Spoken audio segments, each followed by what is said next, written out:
Pada bulan Jumadil Ula tahun 8 Hijriah, Agustus atau September 629 Masehi, sebuah peperangan besar mengguncang umat Islam. Perang Mu'tah, tempatnya berada di sebuah dusun sebelum wilayah Syam, hanya 2 hari perjalanan kaki dari Baitul Maqdis. Latar belakang peristiwa ini dipicu oleh tindakan keji terhadap utusan Rasulullah. Rasulullah mengutus Al-Harits bin Umair membawa surat kepada penguasa Bushra, wilayah di bawah kekuasaan Romawi di Syam, agar menerima Islam atau setidaknya tidak menghalangi dakwah Islam. Namun dalam perjalanan, Al-Harits ditangkap oleh Syurahbil bin Amr Al-Ghassani, pemimpin Al-Balaqa yang berada di bawah pemerintahan Kaisar Romawi. Syurahbil kemudian membawa Al-Harits ke hadapan Kaisar atau penguasa lokal, dan Al-Harits dihukum mati dengan dipenggal lehernya. Tindakan membunuh seorang utusan Rasulullah ini dianggap sangat keji dan penghinaan luar biasa, seolah menantang umat Islam secara terbuka. Mendengar kabar itu, Rasulullah sangat marah. Beliau segera menghimpun pasukan terbesar yang pernah dikumpulkan umat Islam. 3.000 prajurit, jumlah yang sebelumnya hanya pernah tercapai saat Perang Ahzab. Rasulullah menunjuk Zaid bin Haritsa sebagai komandan pasukan. Beliau bersabda, "Apabila Zaid gugur, penggantinya Ja'far bin Abu Thalib. Jika Ja'far gugur, penggantinya Abdullah bin Rawahah." Bendera perang berwarna putih diserahkan kepada Zaid, simbol keberanian dan keteguhan. Rasulullah memerintahkan agar pasukan menuju tempat terbunuhnya Al-Haritsah, menyeru penduduk setempat kepada Islam, dan jika mereka menolak, memohon pertolongan Allah serta memerangi mereka dengan teguran tegas agar tidak berlaku zalim. Dengan asma Allah, perangilah fi sabilillah orang-orang yang kufur kepada Allah. Janganlah berkhianat, jangan membunuh anak-anak, wanita, orang tua renta, atau yang menyepi di tempat pertapaan, jangan menebang pohon, dan jangan merobohkan bangunan. Saat pasukan bersiap berangkat, seluruh umat berkumpul untuk mengucapkan selamat jalan. Abdullah bin Rawahah tampak menangis, menimbulkan pertanyaan seorang sahabat. "Mengapa engkau menangis?" Abdullah menjawab dengan suara tegar namun penuh perasaan. "Demi Allah, aku menangis bukan karena cinta dunia, tetapi aku teringat ayat Allah tentang neraka dan aku tidak tahu nasib diriku setelah mati nanti." Meski begitu, semangatnya segera terlihat ketika ia melantunkan syair penuh keberanian. Pasukan mulai bergerak, setiap langkah diiringi doa dan keyakinan bahwa jihad bukan sekadar peperangan fisik, tetapi juga jihad hati, akhlak, dan iman. Rasulullah mengantarkan mereka hingga Tsaniyatul Wada, tempat beliau berhenti untuk mengucapkan selamat jalan. "Pergilah dengan aman, tetap teguh pada iman dan niat kalian karena Allah." Perjalanan menuju utara membawa mereka ke Mu'an, perbatasan Hijaz dan Syam. Di sana datang kabar yang mengguncang hati.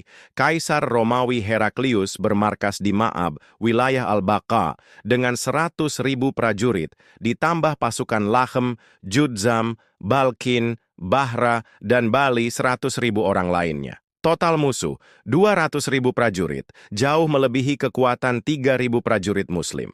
Kebingungan dan kecemasan sempat muncul. 2 malam mereka bermusyawarah, bahkan mempertimbangkan untuk menulis surat meminta bala bantuan.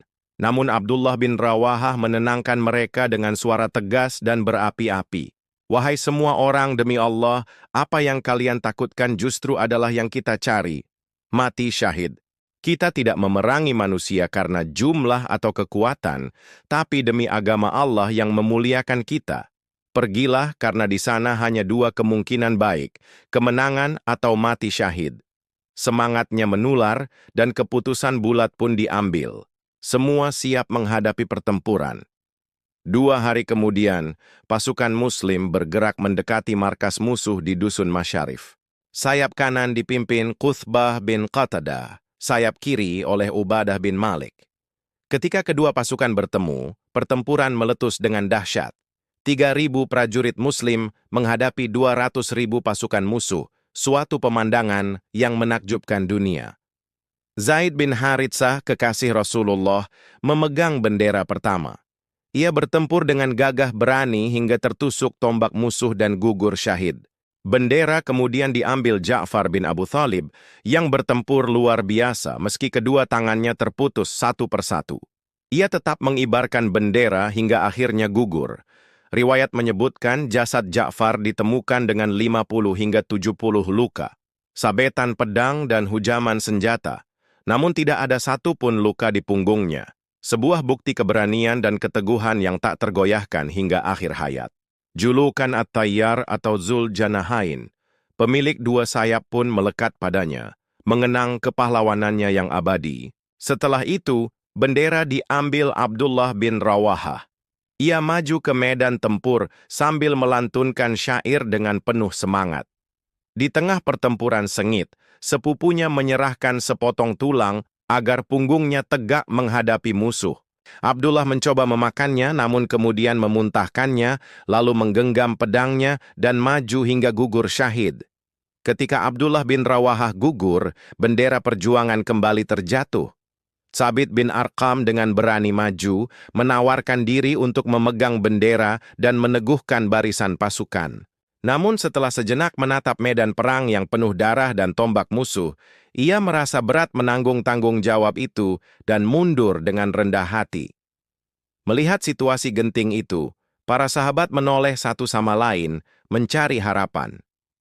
Mata mereka tertuju pada Khalid bin Al-Walid, sosok yang dikenal tangguh dan jenius dalam bertempur. Tanpa ragu, mereka menyerahkan bendera kepadanya. Sementara itu di Madinah, Rasulullah dikabarkan oleh Allah tentang jalannya pertempuran. Beliau memanggil para sahabat dan berkumpul di masjid. Dengan suara berat, beliau menceritakan seolah menyaksikan langsung di depan mata. Bendera dibawa oleh Zaid, ia pun gugur syahid. Lalu diambil Ja'far, ia pun gugur syahid. Kemudian Abdullah bin Rawahah, ia pun gugur syahid. Suara beliau terhenti, air mata menetes di pipinya. Kesedihan menyelimuti wajah para sahabat. Isak tangis terdengar di seluruh sudut masjid. Hati mereka hancur mendengar kabar duka dari pemimpin tercinta, seolah mereka sendiri menyaksikan medan perang. Kemudian beliau melanjutkan dengan nada penuh harap. Kini bendera diambil oleh salah satu dari pedang Allah, hingga Allah memberikan kemenangan melalui tangannya. Nama Khalid bin Al-Walid pun disebut. Dari hari itu, umat mengenalnya sebagai Saifullah, pedang Allah yang tak pernah kalah. Di medan pertempuran, Khalid bin Al-Walid maju ke tengah kancah pertempuran. Seperti singa yang dilepaskan, ia menerjang pasukan musuh. Hentakan kudanya mengguncang tanah, kilatan pedangnya menebar maut di setiap ayunan. Riwayat menyebutkan, 9 pedang patah di tangannya karena terlalu sering menebas tubuh musuh. Hanya tersisa 1 pedang lebar yang ia gunakan hingga senja. Tidak ada satupun barisan musuh yang mampu bertahan di hadapannya. Suara takbirnya membelah riuh perang, membangkitkan semangat kaum muslimin yang hampir putus asa. Meski keberaniannya membuat musuh gentar, Khalid menyadari bahwa kemenangan mutlak mustahil sebab jumlah mereka sangat jauh berbeda. Maka dengan kejeniusannya, ia mengubah strategi. Esok harinya ia merombak formasi. Barisan belakang digeser ke depan, sayap kiri ke kanan, dan sayap kanan ke kiri. Perubahan ini mengejutkan musuh, membuat mereka menyangka bala bantuan Muslim telah tiba. Ketakutan pun merayapi hati pasukan Romawi dan sekutunya. Sementara itu, pasukan Muslim dengan disiplin luar biasa mundur perlahan, tetap rapi, seolah bukan pasukan yang kalah, melainkan pasukan yang menguasai keadaan. Musuh tidak berani mengejar, khawatir terjebak dalam tipu daya. Maka selamatlah 3.000 pasukan Muslim dari kepungan 200.000 musuh, sebuah keajaiban strategi yang tak pernah disangka. Dampak perang ini sangat besar. Beberapa kabilah Arab yang sebelumnya memusuhi Muslim, seperti Bani Sulaim, Ashja', Ghathafan, dan Fazarah, mulai menyatakan masuk Islam, menandai awal penyatuan kaum Arab di bawah panji Islam. Rasulullah pun mengutus Amr bin Al-Ash untuk membujuk kabilah pinggiran Syam agar bersatu dengan muslimin, membawa bendera putih dan didampingi 300 pasukan Muhajirin dan Ansyar serta 30 penunggang kuda. Amru bin al-Ash bergerak bersama pasukannya menuju Syam. Mereka berjalan di malam hari dan bersembunyi di siang hari, sebuah strategi untuk menghindari perhatian musuh. Saat itu, Amru mendapat kabar bahwa kabilah-kabilah Arab di Syam tengah menghimpun pasukan besar untuk menghadang kaum muslimin. Ia pun segera mengutus Rafi' bin Muqaits ke Madinah untuk meminta bantuan, maka Rasulullah mengirim Abu Ubaidah bin Al-Jarrah beserta 200 pasukan termasuk Abu Bakar. Meski Abu Ubaidah memegang bendera, Amru tetap menjadi komandan dan memimpin salat berjamaah. Setibanya di Qudha'ah, pasukan muslim menyerang musuh yang hendak berhimpun. Lawan kocar-kacir, melarikan diri ke segala arah. Auf bin Malik al-Asija, ia dikirim kembali untuk melapor kepada Rasulullah mengenai keselamatan pasukan dan hasil peperangan. Peristiwa ini dikenal sebagai Zatus Salasil, karena pasukan muslim bermarkas di mata air wilayah Judzam, 10 hari perjalanan kaki dari Madinah. Selain itu, Rasulullah mengutus Abu Qatadah bersama 15 pasukan ke Khadirah, wilayah Muharib Najd, untuk menghadapi Bani Ghathafan yang menghimpun pasukan. Mereka berhasil menyerang, menawan musuh, dan memperoleh harta rampasan. Perjalanan ini berlangsung 15 hari. Peristiwa ini tidak hanya meneguhkan posisi muslimin di wilayah Syam, tetapi juga membuka jalan bagi penyatuan kaum Arab di bawah panji Islam dan menjadi pijakan bagi penaklukan negeri-negeri yang berada di bawah pengaruh Romawi.